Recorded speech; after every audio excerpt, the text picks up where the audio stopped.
first 3 to 5 seconds of meeting you, in case you don't have kids, everyone you care about dies like pigs in hell. It's that important they like you. Let's see if you use your body differently. Ready? Go, go, go.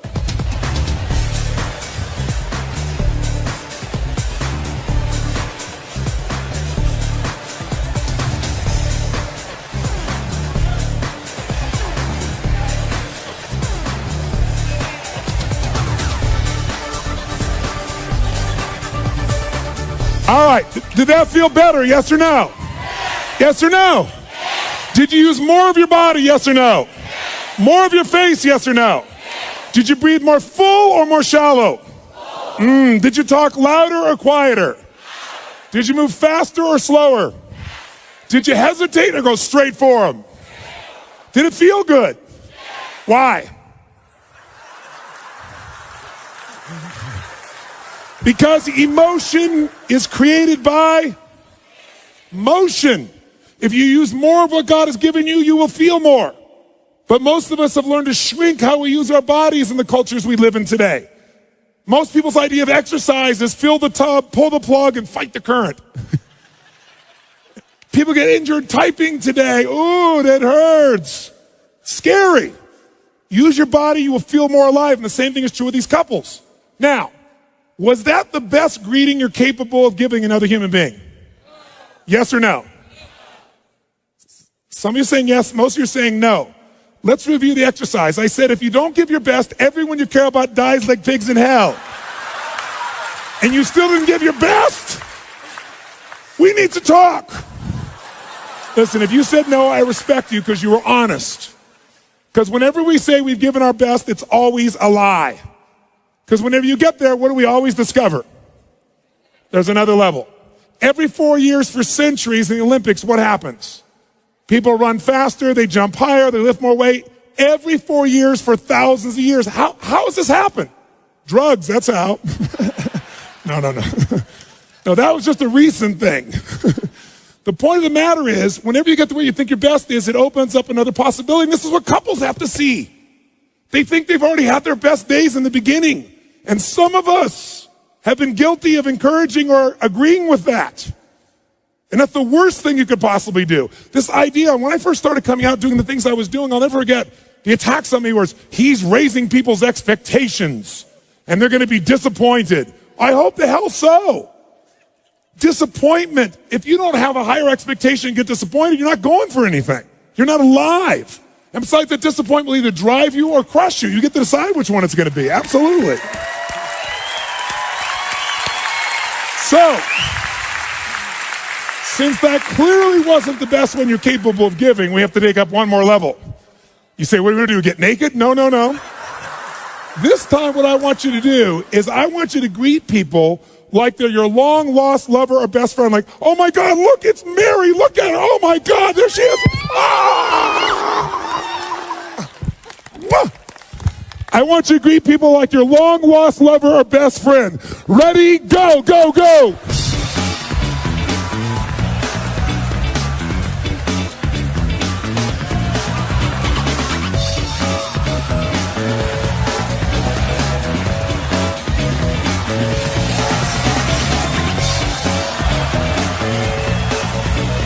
Did that feel better, yes or no? Yes or no? Did you use more of your body or less of your body? More of the muscles in your face or less? Did you breathe more air in or were you more shallow? Yes. Did you talk faster or slower? Did you hesitate or go straight for them? Did you talk louder or quieter?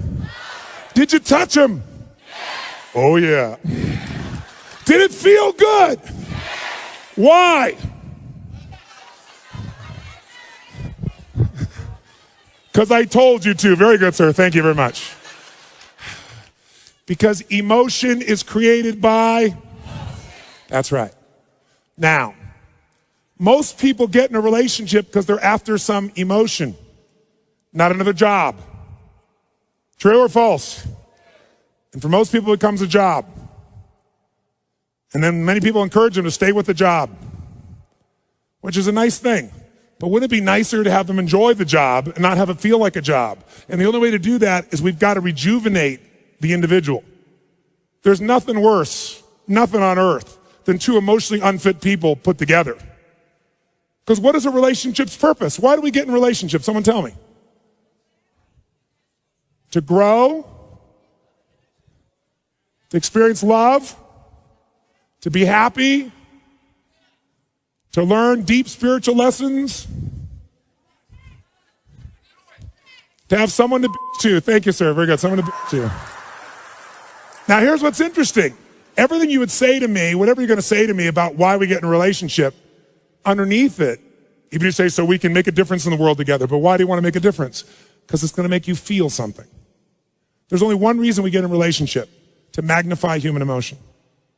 That's it. That's God's gift. How many of you, when you're excited about something, first thing you think about is who you want to tell or share it with? How many of you relate to this in some way? Say, I. So some people use a friend, but the intimate relationship, if it's not only safe, but there's real love and passion there, there's no greater place. If there's trust, if there's respect, there's no greater place for this. But the challenge, of course, is most people don't have it at that level. And one of the reasons, again, is there's not that emotional fitness. Here's what you got to know. People feel they find their center of gravity and then they blame their partner. And here's what I mean by this. When 911 happened, I'll never forget, I had this experience. I was in Hawaii. I was doing a program there for a couple thousand people from 45 countries. We were translating 4 languages simultaneously. It was a 10-day program I used to do that was full tilt from 8 in the morning to midnight. I mean, you had people from all over the world, real leaders. And I just said, living. When do people really begin to live? When they face death. If they face death and they look it in the eye and decide to live, they really start to live. And I said, what would your life be like if in the next 10 days you knew you couldn't get off this island and these are the last 10 days of your life? What would you do different? Who would you call? What would you say? What truth would you tell? What feelings would you share? And I went on with us for like 15 minutes. That night, 911 happened. At 3 o'clock in the morning, they called me to tell me the buildings had just dropped. And we had 200 people from New York there, because I have a lot of people in the financial district that are my clients. And there were at least 45 people we knew immediately that had lost their entire company, all their friends, family, their husbands, their wives, instantaneously. 3 o'clock in the morning, you go outside, and it was pandemonium, because you got people from all these cultures. Every religion was represented in the room. And so outside, there were people that were crying uncontrollably because they knew the end times were here. There were people out there that were fighting because some people were celebrating. I mean, it was brutal. No one thought I'd get everybody in the room. I got them in the room, and I said, today is about emotional mastery. That was the scheduled portion of that day it was supposed to be. I said, and this is the real test. And so we brought people together, and I got people to express to me and tell each other, at the moment that 911 happened, what did they focus on? Because these are 3 decisions that shape your life. Number 1, what are you going to focus on? Right now while I'm talking, you're making a decision what to focus on, and it's what shapes your life. It shapes every relationship. It shapes your entire destiny. Are you focused on what this is going to mean to your life? Are you focusing on who the hell is he to tell me that? Are you focusing on the smell of your neighbor after that jumping up and down? Whatever you focus on, you feel, don't you? Even if it's not true, you feel it. So focus is the first decision we make. Second decision is, what does this mean? Is this the end or the beginning? If you think it's the end in a relationship, you're going to behave very differently than if you think it's the beginning. Is God punishing me with this? Is God teasing me? Is God challenging me? Is this God's reward? One shift in meaning instantaneously changes your emotion, and your emotion is your life. And then the third decision we make every moment is, what are we going to do? Pull back, go forward, give up, sit down, stand up, make it happen.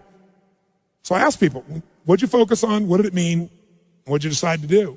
And people stand and share this. And afterwards, one woman raised her hand, and she was from New York, and she said, you know, last night after your talk, she said, my boyfriend had asked me to marry him. And I told him no, because my previous fiance had been murdered and killed, kidnapped and killed.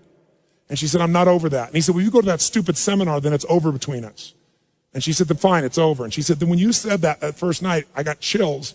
So I called him last night at midnight to leave a message to tell him how much I love him, that I want to marry him. And she said, he called me back at 3 o'clock this morning. She said, but I didn't get the message, but I have it here. And he was at the top of the World Trade Centers where he worked. And she actually has his voice. She was on Larry King later on sharing this. And he plays this thing on, and he says, honey, I can't tell you what it means to me to get your message and to know that you love me. You can't imagine how much I treasure it. And he said, unfortunately, I have bad news. He said, I don't know what's happened, but the whole building's on fire. And he said, I'm not going to get out. And he said, so I just want you to know, he said, that I love you so much and that you've touched my heart and my soul so much. And if there's only one thing I could say to you is, you must be asking why God would do this to you twice with two different men. He said, I don't know, but maybe it's a lesson, honey, that whatever you do every day of your life, love and don't ever hold it back again. Don't hold back love. Don't hold back anything. Love every day you've got. I love you. And he hung up. Everyone in the room is crying uncontrollably. And then the first man who stands up is a man from Pakistan. He says, I just want to say I'd like to hold your hand and say that I feel sorry for you and cry with you, but frankly, I'm from Pakistan. I'm a Muslim. This is retribution. It was like a war broke out in the room. And so I brought him on stage, and I brought a man on stage who was an Israeli man who truly was, to say the least, more than upset with this man. He has family in the occupied territories. He worked in the Twin Towers, so if he'd been there that day, he'd been dead if he wasn't at the seminar. And we merged these people. But the biggest lesson I got, and they became friends, and they worked together for peace, and it's been, 5 years, whatever it's been now, 6 years. The bottom line, though, is this. I noticed something that day. Angry people got angry. Sad people got sad. Worried people worried. Loving people loved. This one woman was so pissed off, so I went around and asked her about things. She wasn't from America. She knows no one in New York City. This didn't affect her in any way, and yet she was raging about this thing. I said, you just get pissed off all the time. You use rage all the time. And she kind of smiled and goes, well, it's kind of like jet fuel. I brought up this woman who worked in the hospitals in New York, and she was guilty that she wasn't there to help people. But as you dig underneath, she always finds a way to be guilty. Here's my point. People, how many of you know somebody who always finds a way to be pissed off no matter what happens? How many know somebody like this? Say, I. And how many of you know somebody that isn't funny, but they think they are? And they laugh so hard at their own jokes that you find yourself laughing too. How many got somebody like this? Say, I. Who do you want to be with? Not hard to figure out, is it? Emotions are a habit. And when we go to relationship, all we do is magnify them. And then we find reasons to back them up. Those people use 911, as horrible as it was. I said to them, all of them, you could be feeling this sad, you're going to feel this sad, as horrible as it is that 3,000 people died. Guess what? 4,000 people die of cancer and heart disease every day in this country. And they're men, women, children, aunts, uncles, mothers, and you're not sitting around crying about them every day. Why are you so selective in your compassion?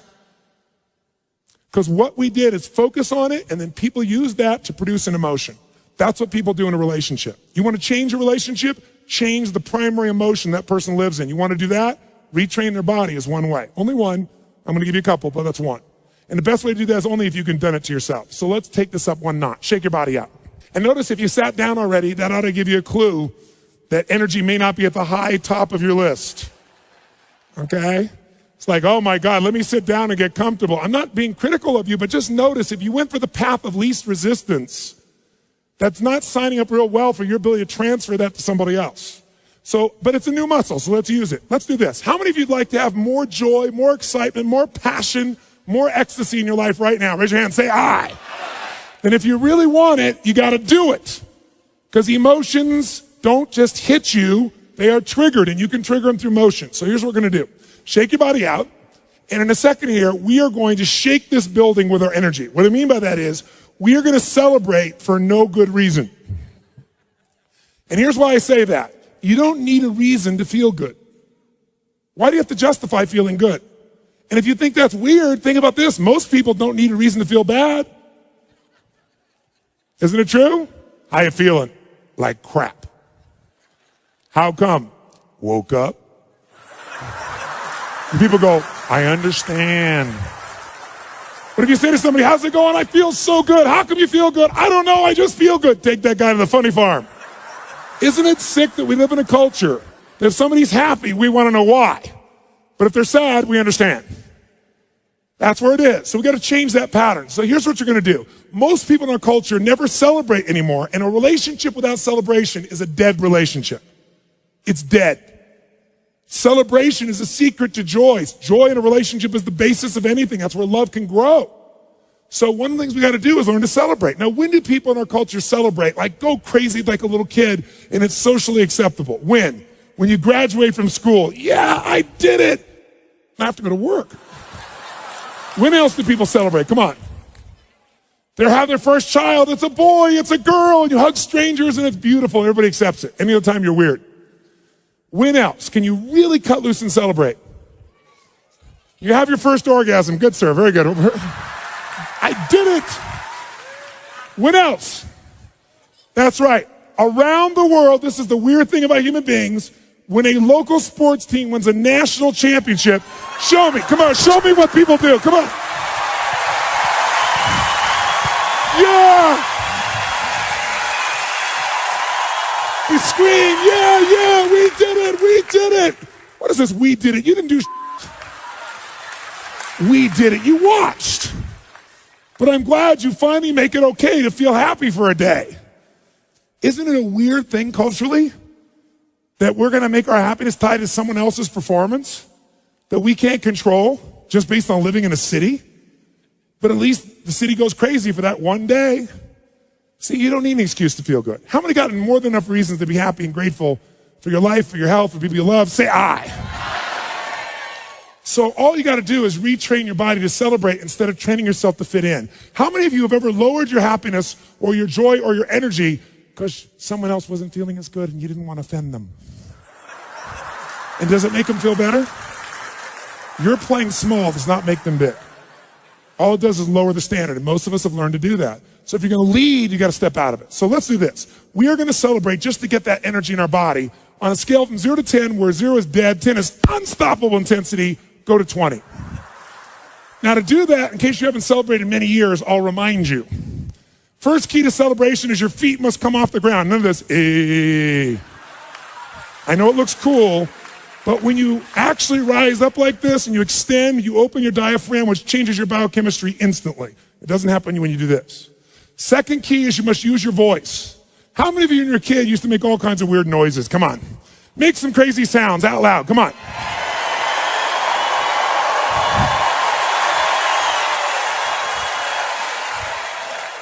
I got a question for you.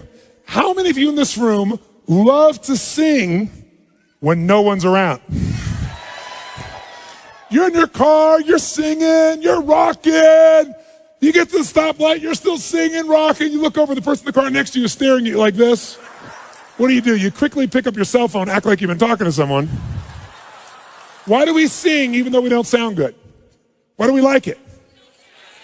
That's right, because emotion is created by, and to sing, you have to move parts of your body you don't normally move. And if you don't use it, so we like it even though we don't sound good. So when you're celebrating, you're gonna extend and you're gonna make sound like crazy. How many want to go for it? Say I. Then your job is to outdo the old person next to you with your intensity. We're gonna clap till we get to 3, and then we'll do it. 1, 2, 3, go!